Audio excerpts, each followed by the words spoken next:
আসসালামু আলাইকুম রহমতুল্লাহ বরকাত। সম্মানিত আমার দিনী ভাইয়েরা, আপনাদেরকে আমি অনেক অনেক সালাম জানাচ্ছি।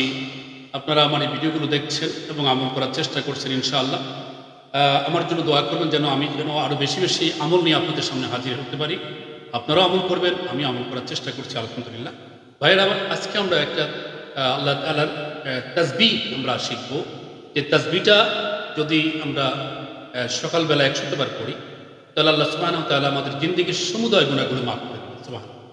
যদি আমাদের গুনার পরিমাণ সমুদ্রের ফেনারাশি পরিমাণও হয়, তাহলে আল্লাহ তাআলা আমাদের কি করবেন? এই গুনাহগুলো মাফ করে দেবেন। সুবহানাল্লাহি ওয়া বিহামদিহি, সুবহানাল্লাহি ওয়া বিহামদিহি, সুবহানাল্লাহি ওয়া বিহামদিহি ১০০ যদি সকালবেলা আর সন্ধ্যাবেলা আমরা পড়ি, তাহলে আল্লাহ সুবহানাহু ওয়া তাআলা আমাদের সমস্ত গুনাহগুলো মাফ করে দেবেন। আমার ভাইয়েরা, আমরা এই আমলটি শেখার জন্য আমাদের অভ্যাস করে নিতে হবে, যাতে করে আমরা নিয়মিত এই আমলটি করব। অথচ দেখুন, আমলটা একেবারে সহজ। সুবহানাল্লাহি ওয়া বিহামদিহি, সুবহানাল্লাহি ওয়া বিহামদিহি ১০০ বার আমরা পড়ব। এবং আল্লাহ নবী রাহমাতুল্লাহ আলাইহি বলছেন, যদি কেউ এইভাবে ১০০ বার সুবহানাল্লাহি ওয়া বিহামদিহি পড়ে, হাশরের ময়দানে তার চেয়ে বেশি নেকি নিয়ে অন্য কেউ উপস্থিত হতে পারে। আল্লাহু আকবার। অতএব আমরা এই আমলটি করব।